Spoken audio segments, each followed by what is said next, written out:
What's up, everybody? Hey, Tom Laird here, host of the Advice from a Call Center Geek podcast and founder of Expivia. For exceptional contact center outsourcing, trust Expivia. We're fully AI-driven, as all of you know, and can handle voice, email, chat, and all of your digital channels. Our 600-seat USA contact center is expert in healthcare, financial services, insurance, tech support, retail, and more. Experts on the NICE CX1 platform, we ensure seamless customer experiences. DM me or visit expiviausa.com for more. Welcome back, everybody, to another episode of Advice from a Call Center Geek, the call center and contact center podcast.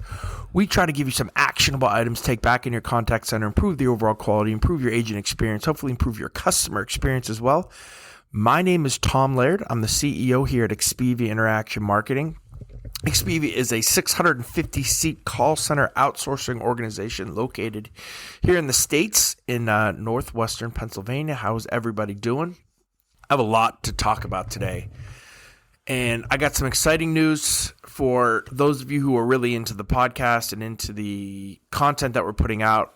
And also, I love today's episode, right? We're going to talk about some call center agent training tips to be able to educate your reps and that you can easily implement, right? So nothing that's crazy, nothing that you need software for, but things that you should be thinking about when you're educating your associates. But before I do this, I want your opinion and I need some feedback. If I have ever been able to add any value to you whatsoever, and I really don't ask for anything, this won't cost you anything. All I'm asking for is your opinion on this and what you think. So please hit me up on either Twitter or LinkedIn, especially LinkedIn. I mean, I'm kind of on there all the time. And let me know if first of all, if you think that this would add value to you or to your organization. And also, tell me what you think is a fair rate for this, right? How much you think would be fair to pay for this. So this is my concept. For those of you who've been following for a long time, you guys know I'm huge into Web 3.0, getting into this NFT space. And I want to bring some of you guys with me. And I know a lot of you are still think it's some kind of fad thing, right? Where, why are we paying $2,000 for a picture of a bored elephant or, whatever. So what I want to do is kind of change your perception on that. And I want to do an NFT project that is just for the utility. Right, it's just for things that you're getting, right? There's going to be no rarity to these tokens. There's really just going to be one token, and it's going to be called an Advice from a Call Center Geek Access Pass. And you're going to buy this NFT or this Access Pass, and with it, here's the things that you're going to get. Now, we're debating between 30 and 50 of these. 50 is the most we will sell. I will never sell anymore because I don't think I could have the time to put into it to give the value that this will take to do. So this is kind of what I'm thinking, right? So if you purchase this token, right, you will get a 15-minute video call with me 4 times a year with anyone from your team or for your entire team for the next 3 years, right? So that is 12 times that you'll get 15 minutes, and that's going to go over 15 minutes. Calls with me on any topic that you want. You'll get a 30-minute training session for your team on any topic of your choice. All right. I don't care if there's 1,000 people, there could be 10 people, there could be just you and somebody else. You get a 30-minute training session as well. That's for your team. You can pick a topic of your choice. We'll have 2 group Ask Me Anything webinars a year for the next 3 years. Right. So again, we'll do this twice a year. And we'll do an hour, 2 hours, and it's really any questions you have. I'll take some questions before, take questions during, but just to have an Ask Me, and there'll be everybody in the group, so these 30 to 50 token holders. So I think that will generate some really cool conversation as well. 4 private webinars with some influencers, customer experience professionals that will just be for token holders. We'll try to get some of the best to do private webinars and AMAs with just the group. These 30 to 50, they will range from anywhere from customer experience professionals to contact center operators. 1 holder, so one of these 30 to 50 token holders will get 2 tickets to VCon, which is Gary Vaynerchuk's conference. We'll be doing this next year and the year after, so that's worth at least, the tickets are going to be at least $3,000 to $4,000 each for the for the conference. So we'll do some type of drawing or raffle for those. The other thing that I think is kind of unique is I wanted to talk to this group and come up with 2 new ebooks and with a topic that's chosen by the group. So, whatever we think is really important, I will start writing some things. I'd love to have you guys start to contribute and us to kind of make this kind of book just for the token holders and create it for the token holders. And maybe if it's really good and we vote and say, hey, let's let everybody have it, then everybody can have it too. But I think that that'll be a unique kind of thing that we can do together. The cool thing about this as well is that these are NFTs. So let's say you get most of these kind of utilities are good for 3 years. Let's say you get through the first year and you move your job or you get out of the contact center and you go sell cars or you become a programmer. You can sell that token, right? And if I'm adding as much value as I think I can, I am hopeful that not only can you get your money back, but make money on actually selling of the token, because I am so hopeful that word's going to get out that how awesome this is and how much value that this is creating for people. The other things, there's a couple more like kind of smaller things, right? SMS texting access. I've done a very poor job with my SMS texting community. So I think I'm going to revamp that to make it just for these token holders so that there can be a little bit more back and forth, and I can give you guys some real content that is just for this group. 4 token holders every single year will be able to come on the podcast. So that's over 10%, 15% of all the token holders will be able to come onto the podcast, do an episode, talk about your organization, talk about your team, talk about some of the things that you're doing really cool in your call center.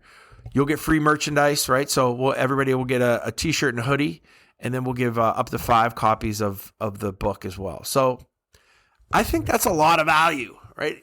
If you can think of anything else that you guys would want, talk to me. But this is a way to get access to me. I feel so bad. I have so many of you asking me questions, and I sometimes it takes me so long to get back to you because there's just been so many of them, which is so awesome. And I don't want to stop that. I still want regular podcast listeners to keep sending me stuff, but for this specific group, this is going to take priority, these 30 to 50 individuals that have purchased the Access Pass. And really, you'll have access to me anytime you want for any question that you need, for any help that you might need with your team. I will definitely, I'll be there to support and to help and to do everything I can. So again, most of these this is basically a 3-year pass. And then we'll figure out what we're going to do after that if it's successful, but something to kind of check out. This should be coming in the next couple months, but I'd love some feedback on what you guys think. I am planning right now of charging each token to be between $1,000 and $1,500, and I think that's pretty cheap because, again, remember, this is a 3-year pass. So you pay for it once, you get it for 3 years, your company can pay for it, you can pay for it. If you don't like it, you can sell it. Anybody who wants to buy it, it's off your hands, and you can make your money back, or at least hopefully make some money too as well. Okay, that was my big kind of exciting thing to explain to you guys. Again, love to hear some feedback on it. Let's talk about today's episode, which I think will add a ton of value to everybody. 7 effective call center training tips that you can implement extremely easily. You guys know that I don't like to say that we train, and I know I've been saying it even in this podcast, but we internally, we don't say that we're training our associates. We say that we're educating them. We used to work with MBNA before the Bank of America merger back in the day, and they said that you train animals and you educate humans, and that always kind of stuck with me. Right? So again, we're educating our associates into some of these things. So this is something that I think that you can implement these things, especially in your initial onboarding, and create some modules that kind of go down this path to help. All right, number 1 is forget about the actual screens, the where to go. We're not talking about that, right? So when you have an associate who's sitting there looking to train, so many of us are so focused on, okay, pull this up, put your username and password in. The first screen is going to be all the information that you're going to need. If you scroll down, this is your script. Like, we focus too much on that, and we get away from the actual customer experience. So I think that stuff should be day 3, day 4, day 5, second week stuff.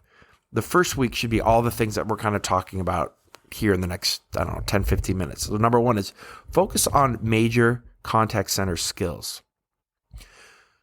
Young people, millennials, even me, I put myself in that group too. I use my cell phone all the time. I am texting all the time. Luckily, I think I'm communicating probably a little bit more than most. And, whether it's on the podcast or doing webinars and I'm speaking. But a lot of people aren't, right? They're stuck on their phones and they're just texting and they're losing some of those skills. So, one of the skills to really reinforce in training is clear communication.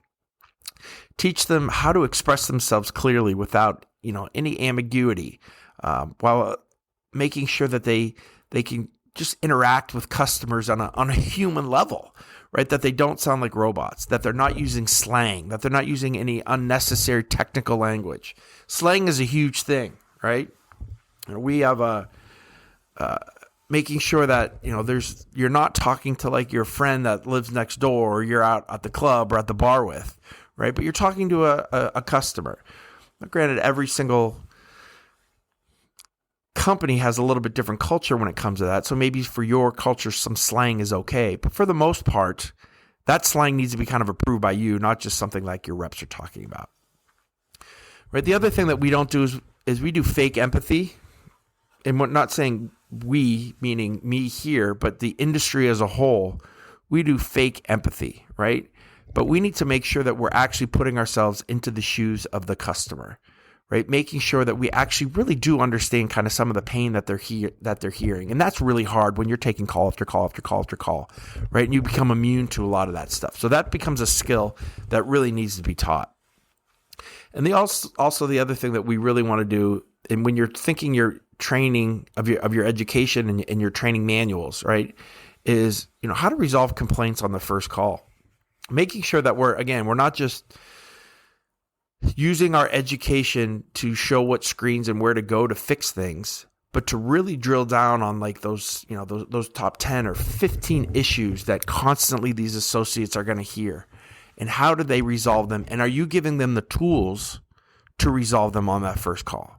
Because a lot of times we are not given, meaning as a BPO, we are not giving all the tools that maybe the internal center has, which means we have to send emails or we have to transfer calls or we have to do callbacks, right? Those are things that I try as much as we can when we onboard to make sure that with a client that we get out of the way and they have a trust factor that we can finish calls. Number two is kind of goes right with that, is equip your agents with sufficient knowledge about the product, right? Make sure that you're going deeper into what the product is, what the company is, especially for us. Like, being a BPO, we talk a lot about the company, the history. We want to know who the CEO is right now. Are they a private company? Are they a public company? Everything that we can do so that, again, we want to envelop ourselves in the culture of the organization. And I think that that's really important when you have an internal contact center too. Make them feel like they are a part of what's going on. Make sure that they have all the knowledge that they know about the history of your organization. I think that stuff's really, really important. And it's kind of like an unwritten coolness when they're able to talk about those types of things. And it shows a customer how really enveloped that rep is to your organization. Number three is make sure that you have KPIs for every training session, right? How do you know how effective your contact center training is if you don't measure performance? All right, so we need to create measurable targets for your agents after each kind of module or after each thing that we're educating upon. All right, so that could be just a 3 or 5 or 10 or 15, question quiz.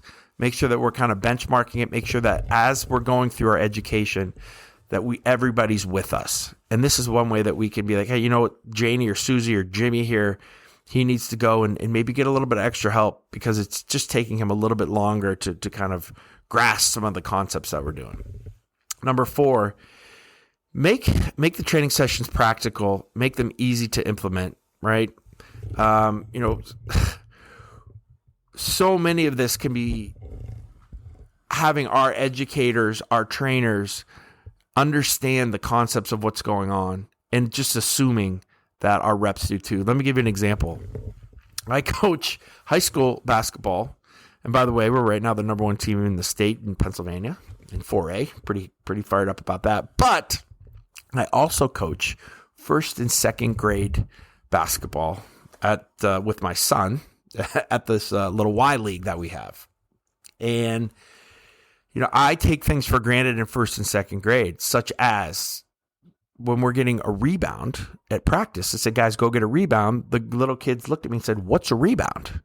When I said, guys, make a chest pass, they're like, I don't know what a chest pass is, right? So there's certain things that we have to make sure that show a frustration level with our reps when we kind of just assume that they know certain things. I'm not saying you got to dumb it down to a ridiculous level, but make sure that your trainers understand that if you have a brand new associate that's never been on the phones before, that's a different level of education than somebody who's, maybe been through 3 or 4 different centers, been doing customer service their entire life.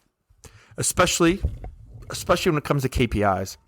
When you talk about, hey, your AHT and your SLA and your ASA and, you're throwing out all that stuff, make sure that you take the time to really understand that. Have a full class just on terminology and those types of things. All right, number 5, foster continuous improvement. Learning is a continuous process, right? So, here at Expivia, we do weekly education where we pull our associates off each program, not on the client's dime, on our dime. We have them come in an hour earlier. We give education that is not, I shouldn't say that. Sometimes it's focused directly on that program. If we have something specific that's been an issue or, we're not, our cross-sell numbers are down, we want to focus on that, we'll do that. But for the most part, 90% of the time, we're talking about soft skills. We're talking about empathy. We're talking about those types of things that is constantly being reinforced. We're looking at sentiment scores and seeing what groups really need to really work on that. And we'll do some maybe more in-depth type of coaching when it comes to that. If we see that our agent sentiment scores are going down, that we're not using proper word usage, that our tone is a little bit off. And then we'll role play that absolute living heck out of it, which I think is like the number one tool that I could say to make sure that you're utilizing is role play. All right. Number 6 is provide constructive feedback. If you are constantly beating up your associates, and we sometimes struggle with it here, right? So beating up isn't probably the right word, but if you are consistently negative to your associates, that's going to really wear on them, and your turnover is going to be higher. You got to find the fine line between giving them constructive criticism that they can use, and getting to a point where you're super frustrated. Now, there's a line in the sand there, right, where maybe your progressive discipline needs to come in, right? But make sure that you are educating your supervisors and your middle management, right, on the proper way that you want them to coach. I think that's a huge piece that we sometimes miss as well in a management trainee program. But make sure that you're motivating your reps to do better through the extra education or the coaching that you're giving. You're not there to just beat them up and tell them that they're doing a bad job. All right. And number 7, I think is really important too, is map a clear path for your agents to succeed, to grow. Having a growth path for your agents gives a defined structure, right, to your contact center training program. It says, if you guys do these types of things, you can be here. It kind of gives them that carrot at the end of maybe some of the pain of going through this process of education and training. Show them how, somebody who really does well in this training, show them some of those reps that are just, your class A, just killing it, doing a great job. Have them come back and kind of talk about how good this training was, right? Make sure that you're kind of reinforcing what you're doing with the associates, and then give them a path forward that they can see if they kind of go through this, where they're going to be at the end. And I think that's a really important piece of this. That is a really good tip to utilize some of the agents that you have that have been through it, that can come back to these new guys and be like, guys, I know that this sometimes isn't the most fun, but when you get done with it, you're going to be really in a really good place from an education standpoint. You're going to feel really comfortable. So those are some tips that I have for you guys. that I have worked with for me and for our organization here at Expivia. Again, please look at or think about that NFT project that we have. I have more on it. If you go to my LinkedIn, my Tom Laird LinkedIn on LinkedIn, I have a full article that I wrote on it. So if you want to kind of get that in writing, maybe I'll throw a link to that too in the show notes. But again, thank you guys very much, and I'll talk to y'all next week.